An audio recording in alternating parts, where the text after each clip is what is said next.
Halo pemirsa Dama TV, apa kabar? Semoga selalu luar biasa dan selalu bahagia. Senang sekali rasanya saya Nisha Naila dapat kembali hadir menjumpai Anda tentunya dalam program acara Cermin. Mari kita selalu bercermin agar kita bisa selalu introspeksi diri sendiri sehingga kita tahu kelebihan dan kekurangan diri kita masing-masing.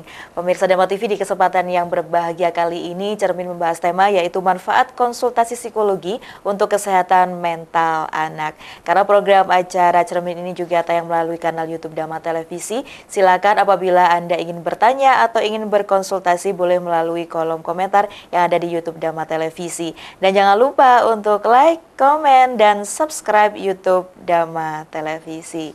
Pemirsa Dama TV, pembahasan kita pada kesempatan kali ini yaitu manfaat konsultasi psikologi untuk kesehatan mental anak. Kesehatan mental anak merupakan aspek penting dalam perkembangan dan pertumbuhan mereka. Namun banyak anak yang mengalami kesulitan dalam menghadapi tantangan hidup seperti kecemasan, depresi, dan stres. Konsultasi psikologi dapat menjadi salah satu solusi untuk membantu anak mengatasi kesulitan-kesulitan tersebut dan meningkatkan kesehatan mental mereka. Konsultasi psikologi untuk anak dapat membantu mereka mengembangkan kemampuan untuk mengelola emosi, meningkatkan kesadaran diri, dan membangun hubungan yang sehat dengan orang lain. Selain itu, konsultasi psikologi juga dapat membantu anak mengatasi kesulitan-kesulitan spesifik seperti kesulitan belajar, kesulitan sosial, dan kesulitan keluarga. Dengan melakukan konsultasi psikologi, anak dapat memperoleh dukungan dan bimbingan yang tepat untuk meningkatkan kesehatan mental mereka. Orang tua dan pengasuh juga dapat memperoleh pengetahuan dan keterampilan untuk membantu anak mereka mengatasi kesulitan-kesulitan dan meningkatkan kesehatan mental mereka. Dan pemirsa Dama TV, dalam talk show Cermin kali ini kita akan membahas tentang manfaat konsultasi psikologi untuk kesehatan mental anak serta bagaimana konsultasi psikologi dapat membantu anak mengatasi kesulitan-kesulitan dan meningkatkan kesehatan mental mereka. Untuk membahas tema tersebut sudah hadir di Studio Dama TV. Langsung saja saya sapa yang terhormat Ibu Ida Pramaisti, SPSI MTH. Beliau merupakan founder Underpati Life School and Counseling. Halo Ibu, selamat sore menjelang malam. Sore Mbak Nisha. Bagaimana kabarnya? Baik, tetap semangat. Ini beliau ini sosok inspiratif pemirsa Dama TV ya, inspiratif, energik begitu. Energik. Yang kita tunggu-tunggu ini Harus Ibu. positif vibes. Harus positif ya Bu ya.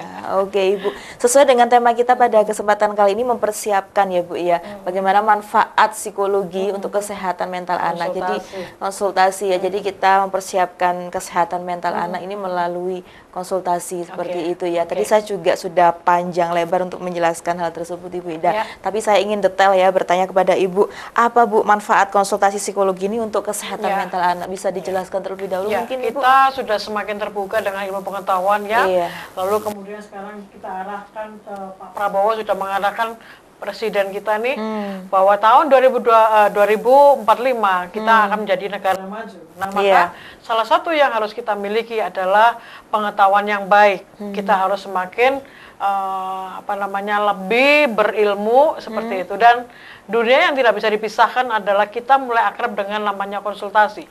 Dalam segala hal kita penting sekali untuk konsultasi, termasuk psikologi gitu ya. Ada konsultasi hukum, konsultasi kesehatan, konsultasi pembangunan dan sebagainya. Psikologi juga penting, kejiwaan juga penting konsultasi. Nah, apalagi mendampingi anak nih ya, kita bicara tentang anak ya, yang di dalam pertumbuhannya itu kan mereka juga ada aspek-aspek di dalam dirinya yang juga bergerak, bertumbuh gitu ya. Kalau usia fisik kita bertumbuh, maka jiwa juga bertumbuh. Nah, itu kalau kita tidak cukup memiliki ilmu pengetahuan, maka kita akan kebingungan.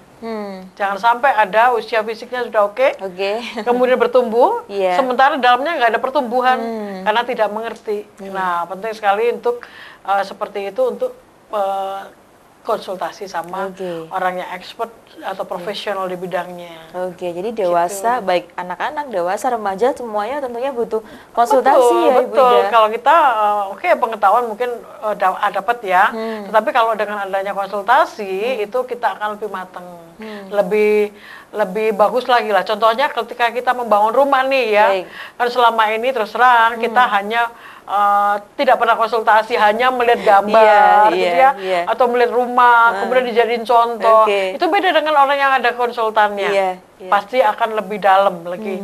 Nah, kita juga dalam psikologi juga begitu, kita perlu untuk konseling atau konsultasi bagaimana sih apa yang terjadi dengan anakku nih, perkembangan apa yang terjadi dalam dirinya, sehingga dengan begitu orang tua juga tahu, orang tahu apa yang terjadi pada si anak, kemudian anak bisa juga diajak ngomong begini juga dia paham, dirinya sendiri juga dia paham.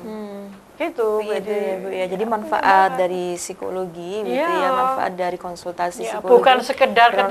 Bukan sekedar ketika ada masalah kita datang, tidak, tetapi konsultasi itu penting untuk ibaratnya anak saya umur sekian nih, kira-kira apa aja ya Bu yang akan terjadi supaya kita sebagai orang tua tahu atau mempersiapkan si anak. Jadi penting sekali untuk konsultasi. Jadi dipersiapkan begitu. Jadi bukan hanya pada saat ada masalah Bu ya. Justru prepare dari awal. Prepare dari awal itu lebih baik. Sama seperti kesehatan fisik nih ya. Kalau kita mulai punya ilmu pengetahuan, itu kita bisa mencegahnya. Gitu kan? Jadi contoh, selama ini karena kita tidak punya ilmu pengetahuan, perut sakit langsung dikasih minum apa sakit perut, padahal belum tentu sakit perut itu bisa karena pusing mikir sesuatu, bisa jadi psikosomatis gitu kan. Jadi memang penting sekali namanya konsultasi supaya kita lebih dalam tahu sumber masalahnya di apa. Salah satu kalau masalah penyakit, kemudian bisa mempersiapkan ketika hendak kemana atau apa yang kita mau kerjakan sesuatu. Dengan adanya konsultasi maka kita sudah mempersiapkan diri. Oh, kita mau akan terjadi begini, itu akan lebih enak. Gitu ya Ibu ya. Kemudian Ibu, bagaimana ini konsultasi psikologi ini dapat membantu anak mengatasi kesulitan emosi dan perilakunya? Ya jelas itu kan, karena hubungannya anak ini kan jiwa, urusannya dengan pikiran, mental ya. Mental itu kan pikiran, perasaan, emosi. Manusia kan ada di dalam dirinya kan itu. Pikiran, perasaan, emosi. Kalau konsultasi itu otomatis kan kita tahu kondisi kita. Kita sedang dalam kondisi emosi apa nih, pikiran kita sedang ngapain nih, perasaan kita ngapain nih, sehingga ketika kita mulai bisa merasakan itu dari konsultasi, dari ilmu, maka kita bisa mengantisipasi ketika kita ada masalah, karena kita sudah tahu dirinya. Ketika kita tahu bahwa kita sedang marah, maka kita akan menjauh dari segala sesuatu. Misalnya ada konflik anak-anak gitu ya, karena kita sadar bahwa kita sedang marah, kita bisa lebih memilih pergi dari situasi itu daripada terjadi konflik atau apa ya, karena kita sudah mulai sadar, oh aku ini sedang marah nih. Jarang loh ada orang seperti itu. Jadi ketika dia marah, dia sadar aku ini sedang mau marah ini. Tapi kalau dia punya ilmu, dia tahu kondisi tubuhnya, maka dia bisa menghindari konflik itu. Maka dia bisa pergi, oh ya aku sedang marah nih. Dia memilih pergi, nggak melanjutkan marahnya tadi. Gitu. Maka itu penting sekali konsultasi psikologi supaya kita tahu pikiran kita seperti apa, kondisi emosional kita seperti apa. Itu konsultasi seperti itu. Tujuannya memberikan ilmu pengetahuan. Jadi sebagai orang tua juga harus menyadari Bu ya, harus punya pengetahuan juga ya. Bukan hanya orang tua, semua kita harus paham bahwa kita ini di dalam diri kita itu ada namanya kejiwaan, yang di dalamnya ada emosi, ada bakat minat, ada macam-macam yang urusan dengan psikologi ya. Nah itu semua orang harus paham itu. Karena kita hidup bukan fisiknya aja, itu malah yang menggerakkan tubuh kita kan dari psikologi. Oke, baik. Kemudian jiwa. Peran konsultasi psikologi ini dalam meningkatkan kesadaran diri dan kemampuan mengelola emosi anak ini seperti apa Ibu Ida? Ya dengan ilmu pengetahuan akhirnya kita menjadi tahu kan, kita mulai sadar tuh, mulai mengenal siapa diri kita. Bukan sekedar kita tahu rambutnya kita hitam, pada fisiknya seperti ini, tapi kejiwaan kita juga tahu. Di dalam psikis itu kan ada, kita punya potensi, kita punya minat dan bakat, kita punya emosi-emosi, kita punya tahu karena namanya karakter kepribadian, kita mulai tahu warna jiwa kita. Jadi hal-hal yang ada kaitannya dengan jiwa kita semakin paham. Dan dengan begitu kita bisa mengarahkan diri kita untuk menemukan di mana kita pas berada, di mana kita perlu, ibaratnya kita mau pergi ke sebuah tempat, kalau kita tahu betul potensi diri kita, sesuatu itu akan punya potensi menyusahkan kita akan menghindarinya, karena kita udah kenal diri kita, membangun kesadaran diri kita itu yang dibangkitkan dari kejiwaan itu dia, pikiran. Jadi peran konsultasi psikologi ini sangat berpengaruh juga untuk kesadaran diri kita, begitu ya, sharing. Kesadaran diri itu ya dari kita seringkali dalam jiwa itu kan kita dibawa untuk mengenal diri dalam diri kita, bukan yang luar, tetapi dalam. Dari dalam diri manusia ini kan ada dalam yang juga berbicara. Kita juga berbicara. Jadi itu artinya kita juga penting sekali untuk mengenal jiwa kita. Oke, jadi tidak hanya merawat dari fisik kita saja ya Bu ya, tapi perlu yang ada di dalam juga diri dirawat, kita. Bu, ya? Tubuh kita ini kan tubuh, jiwa dan roh gitu ya. Maka jiwa kita juga harus paham, paham jiwa ini. Jadi manusia itu kadang-kadang itu perlu butuh namanya self talk, berbicara.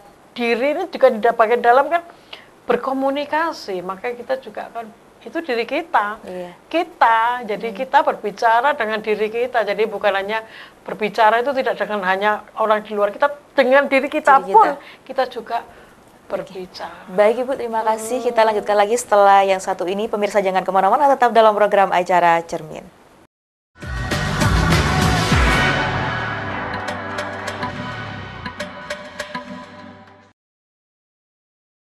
Masih dalam program Acara Cermin bersama saya Nisha Naila dan Ibu Ida Pramaisti SPSI MTH membahas tema pada kesempatan kali ini pemirsa, yaitu manfaat konsultasi psikologi untuk kesehatan mental anak. Pemirsa Dharma TV, kalau Anda masih ingin bertanya atau konsultasi bersama kami berdua, boleh melalui kanal YouTube Dharma Televisi, melalui kolom komentar yang ada di YouTube Dharma Televisi, dan jangan lupa untuk like, komen, dan subscribe YouTube Dharma Televisi. Baik Ibu Ida dan pemirsa, kita lanjutkan lagi ya perbincangan kita terkait manfaat konsultasi psikologi untuk kesehatan mental anak. Sangat penting sekali Bu ya, bahwa konsultasi itu tidak boleh diremehkan ya Ibu Ida ya, apalagi di zaman sekarang ini era disrupsi, era perubahan yang besar-besaran. Iya, jadi pentingnya konsultasi kita kepada orang yang tepat juga Ibu Ida.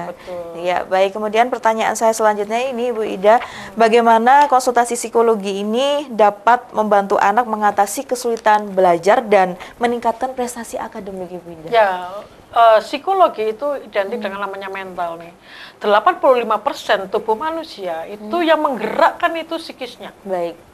Ketika orang yang mau pinter, itu pertama kali yang ditanamkan pada dirinya itu adalah aku mampu, aku bisa, aku pasti sampai, aku pasti menguasai. Itu hubungannya dengan mental dan psikis, sangat mendorong. Jadi bukan sekedar kita belajar, tetapi mental kita sudah dibentuk dulu. Baru kemudian akan mengiringi, fisik itu akan mengiringi. Kalau mental kita belum apa-apa, aku nggak bisa, jadi itu akhirnya ya nggak ngapa-ngapain gitu. Jadi memang penting sekali, itu sangat dibutuhkan yang namanya mental yang benar, psikis yang benar. Ketika tadi kan kaitannya dengan potensi ya, belajar ya, kesuksesan seperti itu dimulai dengan mindset, mental yang sudah ditanamkan pada diri kita bahwa aku mampu, aku bisa, aku menguasai. Itu dulu, itu yang akan menjadi motor penggeraknya kita. Fisik itu dimulai dari mental. Gitu. Jadi memang itu psikis banget. Maka ketemu dengan konselor bukan sekedar dia diarahkan untuk melihat psikisnya, tetapi dibawa untuk memiliki mental yang baik, pola pikir yang benar, seperti itu. Dan itu sangat ngefek Mbak. Banyak kasus-kasus yang saya alami, anak-anak itu yang mereka selama ini down, selama ini merasa dia nggak bisa apa-apa. Akhirnya setelah mentalnya dibenahi, dia bisa sukses. Diawali dengan keyakinan diri bahwa saya mampu, itu mental banget. Iya, salah satunya dengan itu tadi Bu ya, kesulitan belajar gitu ya Bu ya. Salah satu kenapa si anak itu kesulitan belajar, pertama karena dia sendiri tidak paham apa arti belajar. Banyak seperti itu. Kemudian kesulitannya dia tidak punya sistem strateginya seperti apa, namanya belajar pasti strategi nih. Nah, termasuk salah satunya juga dia punya mindset yang benar, dia punya mental yang benar, sehingga ujung-ujung kemudian dia bisa menata, oh ternyata orang belajar itu sebuah proses. Nah, proses itu ada step-step yang harus dia lewati sehingga dia bisa sukses. Oke, jadi diperlukan sekali ini ya konsultasi. Banget. Oke, untuk meningkatkan prestasi begitu. Sehingga nanti dia bisa membuat sebuah strategi dalam segala hal. Strategi itu penting. Dan mungkin tahu tentang potensi yang ada dalam dirinya. Ya, begitu ya Bu Ida, ya, ketika dia katakanlah dia seorang melankolis, ya orang melankolis itu kadang-kadang mudi. Nah, ketika dia tahu bahwa dirinya ada seorang melankolis, maka dia bisa membangunkan, oh, aku nggak boleh nih, aku orang melankolis, gampang sekali tersentuh, sensitif, perasaan, sehingga dia punya karena dia tahu potensi seperti itu, maka dia nggak larut di dalam perasaannya. Wah, aku nggak boleh lama-lama nih, karena kalau aku lama-lama bisa nggak gerak-gerak nih gitu. Jadi karena dia dimulai dengan dia tahu siapa dirinya, itu karakter kepribadian tadi. Oke, luar biasa sekali Ibu Ida. Kemudian ini apa strategi yang dapat digunakan dalam konsultasi psikologi untuk membantu anak mengatasi kesulitan sosial dan membangun hubungannya sehat dengan teman-teman? Nah, gitu ya. Hubungan sosial itu kadang-kadang Bu ya, kalau anak pintar itu kan Bu ya, itu juga kadang-kadang kurang dalam segi hubungan sosialnya. Gini, gitu. Di dalam hubungan relationship dengan banyak orang, setiap kita itu biasanya ketemu dengan orang asing itu belum apa-apa kan sudah takut nih, manusiawi, takut, khawatir, nggak berani, betul nggak? Sana seperti itu. Maka itu penting sekali dalam konsultasi itu untuk memahami bahwa orang lain pun juga takut sama kamu. Kalau takut gimana dong, gitu ya? Maka diberikan pengertian, pengetahuan bahwa kita perlu berteman sosial, kita perlu bermasyarakat, berrelationship dengan orang lain, dengan tujuannya ini. Berteman itu kan bukan sekedar kita kenal si A, si B, si C, tapi ada unsur psikologi sosial namanya, bahwa dia itu memenuhi takdir manusia sebagai makhluk sosial. Kalau ketika ketemu dengan orang, maka dia bisa berinteraksi dengan baik, tambah link yang paling utama dari unsur psikologi, maka dia bisa gejolak-gejolak di dalam dirinya terpuaskan. Maka orang-orang yang berteman dia akan cenderung happy daripada orang yang nggak punya teman. Gitu. Orang nggak punya teman wajahnya keruh dan sebagainya.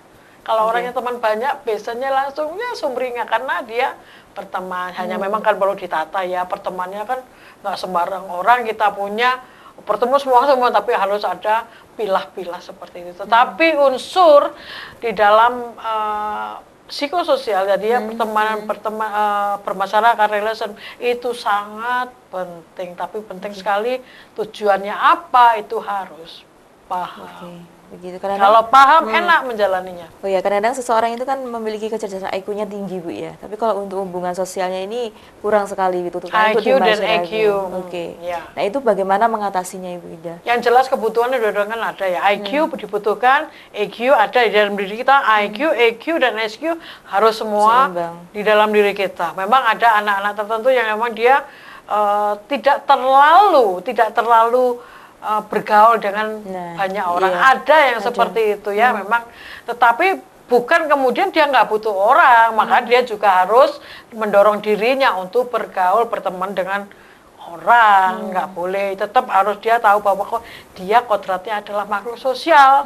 Namanya makhluk sosial harus berteman, jangan nggak berteman, jangan eskapis atau kemudian mengalienasi, itu juga nggak benar. Jadi memang harus dia tetap menjalankan walaupun tidak seperti orang-orang yang memang kuat relation pergaulan sosialnya, dia memang dia seorang aktivis, dia seorang organisatoris, dia bisa seperti itu, nggak seperti itu. Tetapi namanya punya teman itu wajib. Teman kemudian sahabat itu wajib dengan siapapun. Karena manusia itu tidak bisa hidup sendiri. Jadi tetap seimbang ya Bu ya semuanya ya Bu ya. Seimbang. Menjalani kehidupan, jadi pintar begitu, tapi juga harus imbangi dengan kehidupan sosialnya. IQ, EQ, SQ juga lengkap. Oke, bagi Bu Ida. Kemudian bagaimana konsultasi psikologi ini dapat membantu anak mengatasi kesulitan keluarga Ibu Ida dan meningkatkan hubungan dengan orang tua dan saudara. Nah, ini bicara keluarga nih ya. Iya, sumber konflik itu keluarga, betul ya. Karena kedekatan itu. Maka penting sekali dalam keluarga itu ada sebuah aturan main. Yang paling penting aturan main. Jadi artinya contoh banyak sekali di dalam keluarga ini kan, apalagi keluarga timur nih, banyak sungkan-sungkannya, tidak mau menyelesaikan masalah secara tuntas, serba ewo pakai ewo, wis kemudian membuat semuanya itu sederhana biasa saja, wis talah nggak usah dibikin masalah, nggak usah rame. Banyak terjadi seperti itu, dan itu tidak selamanya baik. Karena apa? Kalau ketika masalah itu kemudian diabaikan, dianggap itu gampang-gampang, itu lama-lama bisa numpuk kalau itu tidak diselesaikan dengan baik. Harus ada sebuah kesepakatan bersama dalam keluarga. Ketika ada masalah itu harus ada kanalnya. Harus kapan? Kalau orang-orang dulu itu ketika di meja makan atau di ruang tamu, ayo mana, kita harus punya pola yang baik ya. Saya meniru polanya orang-orang di luar negeri, mereka itu ada wadah, ada saat di mana mereka bercerita apa yang terjadi saat itu. Dia bercerita, hari ini saya ketemu si A, gini gimana, dan seperti itu. Memang ada satu kerinduan saya, memang dalam sebuah keluarga itu memang harus ada namanya konselor. Keluarga itu harus ada konselor yang dia tugasnya adalah memimpin jalannya ketika ada masalah yang di dalam keluarga, sehingga keluarga ini benar-benar menjadi sehat, karena persoalan itu bisa diselesaikan dengan baik, nggak boleh diabaikan. Terutama peran orang tua ini penting nih. Karena apa? Karena anak-anak itu dia punya kecenderungan kalau sama orang tua tidak berani ngomong. Takut ya Bu Ida ya. Takut, dia simpan sendiri. Apalagi orang tuanya tak berpengetahuan seperti itu ya. Nah itu penting sekali punya pengetahuan bahwa namanya anak itu juga perlu untuk ngomong apa yang ada di dalam dirinya. Bukan hanya orang tua yang menyuruh si anak dan tidak mau mendengarkan si anak. Anak juga harus siap, orang tua harus siap mau mendengarkan suara anak. Jadi kadang-kadang itu anak itu lebih nyaman Bu ya cerita dengan orang lain, seperti temannya, sahabatnya gitu. Biasanya begitu dengan orang tuanya sendiri. Apalagi orang tua timur. Orang tua timur itu anak-anak itu lebih menghormati banget daripada barat. Kalau barat itu setaranya kan sudah, mereka terbiasa namanya setara. Sementara kalau yang di timur itu sangat ada jadi sangat ada jarak gitu ya.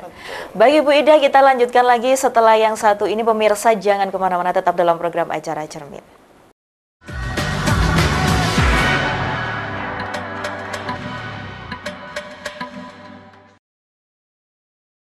Terima kasih Anda masih bersama kami dalam program Acara Cermin bersama saya Nisha Naila dan Ibu Ida Pramaisti SPSI MTH, membahas tema pada kesempatan kali ini pemirsa, yaitu manfaat konsultasi psikologi untuk kesehatan mental anak. Pemirsa Dama TV, silakan apabila Anda ada pertanyaan atau ingin berdiskusi bersama kami, silahkan langsung melalui kolom komentar yang ada di YouTube Dama Televisi. Dan jangan lupa pemirsa untuk like, komen, dan subscribe YouTube Dama Televisi.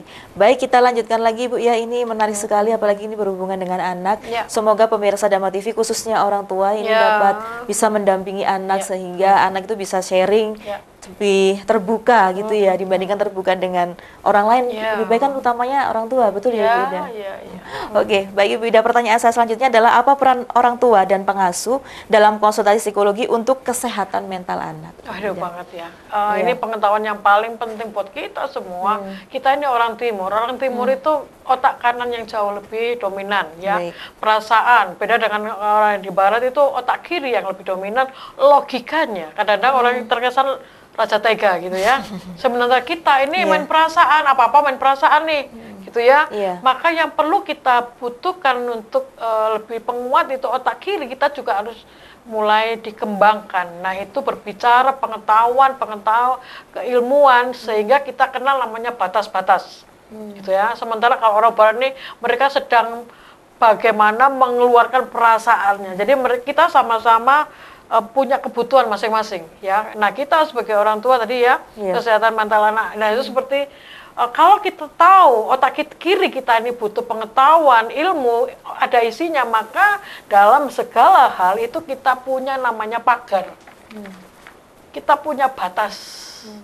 Selama ini ketika kita marah gitu ya, karena kita tidak memiliki cukup ilmu pengetahuan, maka asal marah aja masuk di bahkan sampai melampaui batas.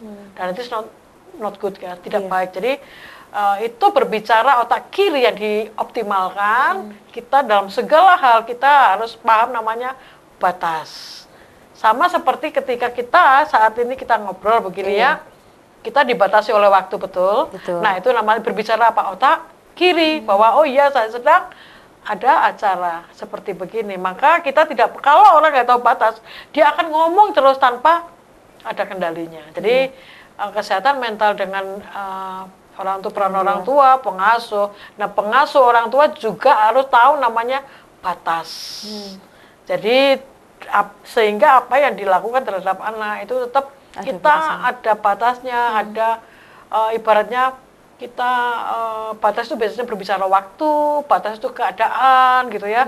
Ketika kita marah sama anak katakanlah seperti itu, maka kita lihat si anak bisa nggak menerima nih, sedang dalam kondisi baik atau oke nggak nih atau enggak nih. Terus kemudian waktunya tepat nggak? Nah ini batas ya, batas. Maka penting sekali namanya otak kiri harus kita kembangkan bahwa oh iya bahwa yang kita hadapi anak dia juga punya emosi, oh iya ini, nah seperti itu. Maka otak kiri ini yang harus benar-benar kita harus isi dengan pengetahuan.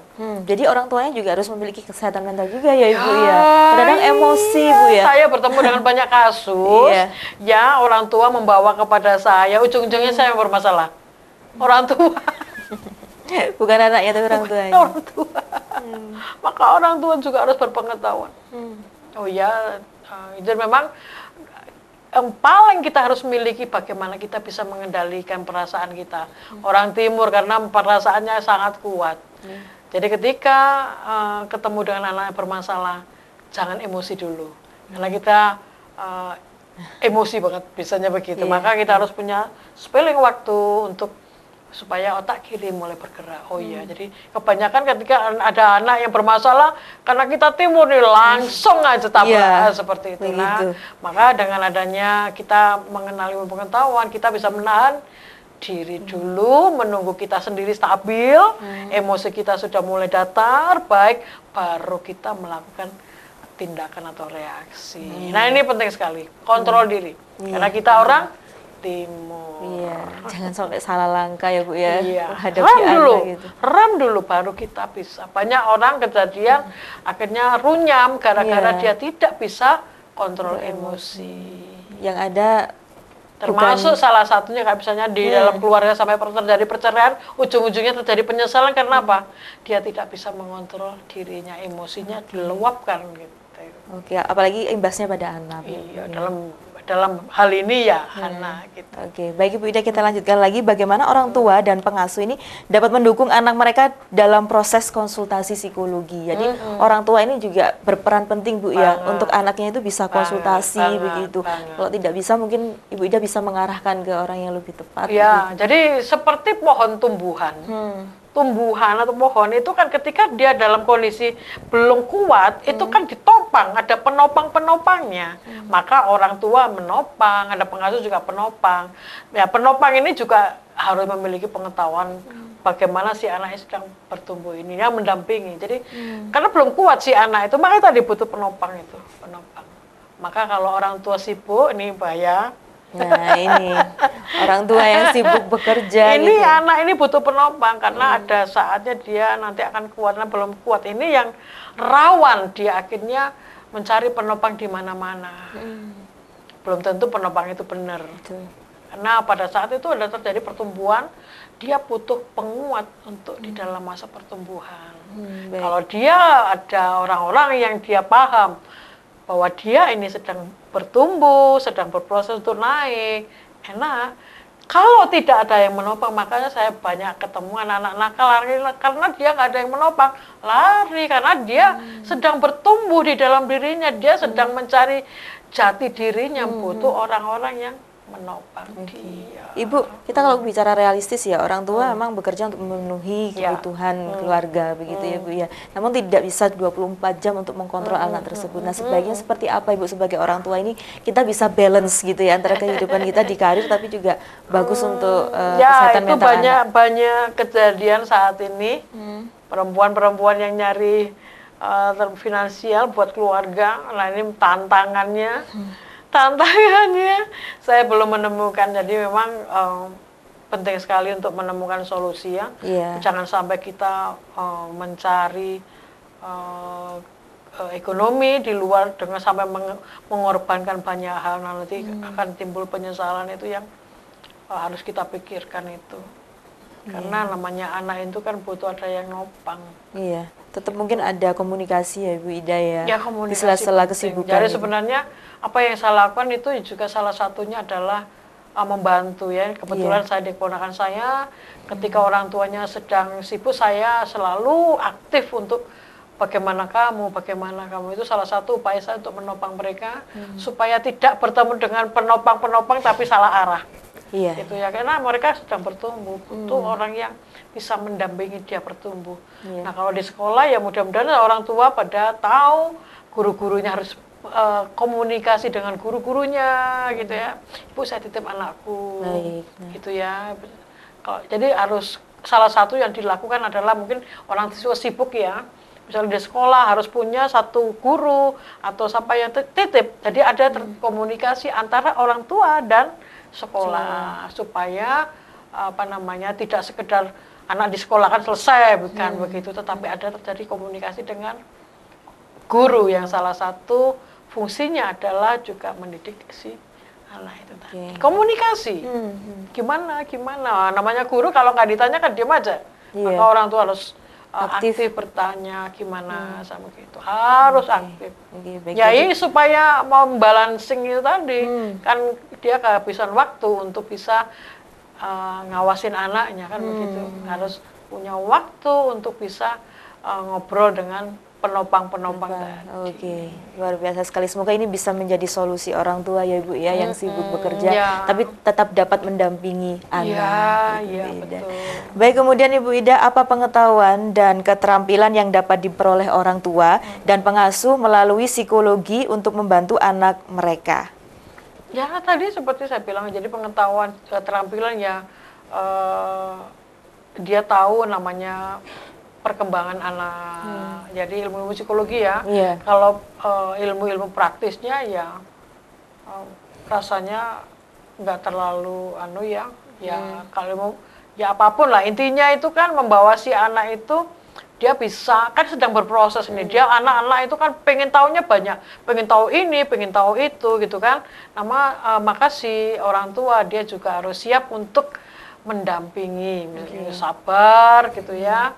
Kebanyakan orang tua itu ketika anaknya macam-macam ulahnya itu sudah dikatakan nakal lah, dengan seperti itu kan nggak, jangan. Apakah gitu orang tua juga perlu upgrade pengetahuan Bu, karena menghadapi milenial, Gen Z yang sekarang ini harus sekarang ini harus ilmunya harus tambah, kan kita mau menjadi negara maju. Masa selamanya seperti ini, harus ada perubahan. Ilmu pengetahuan harus dimiliki. Seperti itu ya. Baik Ibu Ida, selanjutnya Ibu Ida, apa tantangan yang dihadapi dalam melakukan konsultasi psikologi untuk kesehatan mental anak? Tentunya dalam konsultasi tentunya ada tantangannya ya Bu. Biasanya apa saja? Pertama, kita masih belum akrab dengan namanya konsultasi. Kemudian tabu gitu ya. Betul. Kemudian yang kedua itu biasanya saya sebagai konselor itu biasanya orang tua itu kalau konsultasi itu bukan mencari solusi, tetapi maunya itu minta didukung. Dukung, membenarkan apa yang diinginkan lakukan orang tua, itu kan nggak benar. Kebanyakan orang tua begitu. Baik Ibu Ida, mohon maaf kita break terlebih dahulu ya, karena ada yang mau lewat satu ini. Pemirsa jangan kemana-mana, tetap dalam program Acara Cermin.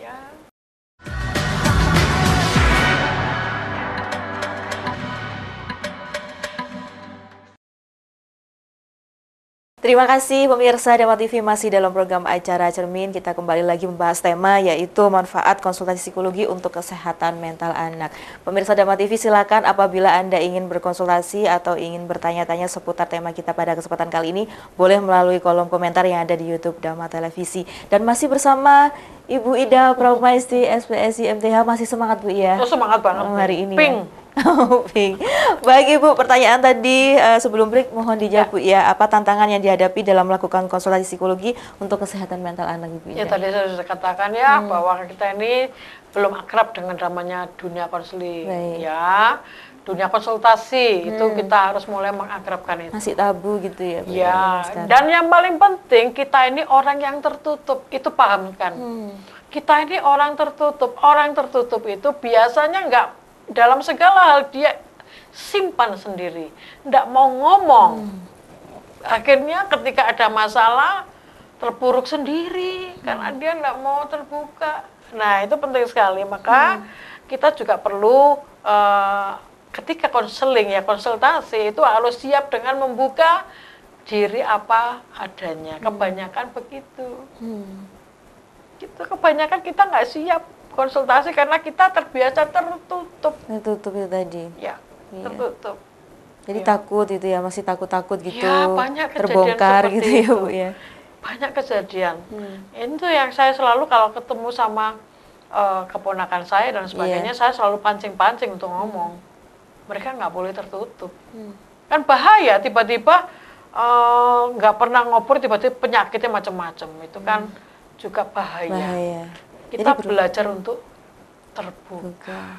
Baik Ibu, orang tua juga bisa mengajak putra-putrinya untuk konsultasi, sharing gitu ya, demokrasi gitu ya Bu ya, ditanamkan dalam keluarga. Nah Ibu, kadang-kadang permasalahan anak gitu ya, kalau kita bicara di sekolah itu kan ada banyak sekali ya. Salah satunya adalah kasus bullying yang ada di Indonesia ini kan, di setiap sekolah itu kayaknya kok ada Bu ya, di setiap kota itu kayak ada. Nah ini sebaiknya bagaimana Ibu, orang tua memberikan fondasi kepada anaknya, fondasi apa yang perlu diperhatikan agar anaknya itu bisa survive begitu di sekolahnya dan bisa mengendalikan emosinya ketika menghadapi bullying tersebut. Dalam segala hal kita orang Timur tuh emosi itu mengedepan. Selalu betul, emosi itu yang termasuk emosi terhadap apapun ya, emosi itu kuat banget orang Timur. Maka kita juga penting bahwa emosi itu kalau dibiarkan liar itu juga akan merusak. Maka logika kita juga harus berjalan, otak kiri kita harus berjalan bahwa contoh nih, sesayang-sayangnya sama anak, seprotek-proteknya sama anak, dia adalah pribadi individu yang dia punya juga hak untuk dia punya menentukan hidupnya gitu ya. Jadi itu harus, kesadaran itu harus benar-benar kita tanamkan di dalam diri kita dalam segala hal. Kita gampang sekali emosional pada organisasi emosional, kita habis-habisan, setia, militan dan sebagainya, kadang-kadang irasional, sehingga kehilangan irasional itu yang berbahaya. Contoh dalam pernikahan nih, suami itu saking cintanya berlebihan, bucin, akhirnya kalau apa namanya sesuatu yang buruk ditutup-tutupi, baik aja kehilangan rasionalnya. Itu kan tidak baik. Jadi kita harus ada di dalam ranah kesadaran bahwa ini kebanyakan orang Timur itu mengejar yang namanya kesempurnaan. Itu bahaya. Bahwa tidak ada yang sempurna dalam hidup ini, termasuk pasangan hidup kita itu tidak sempurna, dan diri kita sendiri juga tidak sempurna. Itu ingat, jadi orang Timur itu yang dikejar adalah kesempurnaan, perfeksionis. Itu yang bahaya. Baik, iya. Itu ya Bu ya. Kalau ini Bu, pembahasan kita mengenai anak tadi di sekolah ya. Bagaimana pendekatan bullying tadi, pendekatan orang tua dan anak seharusnya seperti apa agar terhindar dari bullying? Banyak hal kasus itu, kemudian tadi kata sempurna tadi ya, akhirnya membawa kita itu ada cacat sedikit itu sudah merasa tidak nyaman. Iya, betul. Bullying itu ujung-ujungnya yang dicari adalah hal-hal yang menjadi kekurangannya si A si B. Gitu kan, akhirnya kita orang Timur nggak nyaman melihat yang dikatakan atau dianggap nggak sempurna itu nggak nyaman. Jadi jadi harus dia belajar untuk ya nggak apa-apa gitu ya. Bullying ketika dikatakan ya kamu ini ya nggak pernah mandi misalnya gitu, ya iya aku nggak mandi, aku tadi ya gitu. Jadi kita harus berusaha untuk membuat yang emosi tadi itu menjadi datar, netral, dengan mengakui. Itu yang paling penting, mengakui, menerima. Jadi di bullying itu kita bisa menerima dan menyikapinya dengan santai saja. Belajar untuk tenang, santai, tidak emosional. Itu yang paling penting. Jadi itu yang diterapkan orang tua kepada anaknya, itu tenang. Iya, gitu. Tenang aja, sudah nggak apa-apa. Dibully, nggak apa-apa, kamu nggak usah marah, tenang saja. Kamu rugi gak? Enggak, ya udah nggak usah. Kalau nggak usah ya. Jadi orang tua sendiri juga harus berusaha menenangkan si anak, karena pada dasarnya ya orang tua mana yang mau anaknya dibully kan. Tetapi kan yang paling penting kan si anak ini sehat mentalnya, menyikapi segala sesuatu itu dengan datar netral. Gitu. Nah, sebaiknya orang tua ini melakukan konsultasi kepada anak itu setiap hari kah, atau ada momen-momen tertentu Ibu yang seharusnya dilakukan orang tua untuk anaknya agar bisa berkonsultasi lebih intens? Setiap hari, gitu? Setiap saat itu harus ada jam-jam. Misalnya kalau dulu itu pas maghrib, kalau dulu itu sholat berjamaah gitu kan, saat itu kemudian si bapak bisa bertauziah dan sebagainya. Ayo apa, ada keterbukaan gitu kan. Di era yang demikian cepat saat ini memang waktunya habis. Apalagi di era digital ini Bu ya, seorang anak itu lebih suka menyalurkan mungkin akhirnya pelampiasannya kan seperti itu, yang bahaya. Melalui online. Itu yang bahaya. Itu yang bahaya, karena kita anak seperti itu kan dia sedang membuka dirinya untuk mendapatkan sesuatu dari apa yang dia lihat dari medsos itu. Itu yang bahaya, apalagi si anak belum punya benteng-benteng yang kuat, masuk aja, itu yang bahaya. Jadi memang keluarga itu harus diciptakan menjadi sebuah tempat yang nyaman buat anak-anak khususnya, sehingga ketika ada apa-apa tidak lari ke sana kemari. Pengalaman di lapangan saya bertemu dengan banyak kasus, mengapa sampai lari ke sana kemari, itu karena di dalam keluarganya tidak memberi ruang itu mereka itu untuk bisa mengeluarkan apa yang ada di dalam hati dan pikirannya.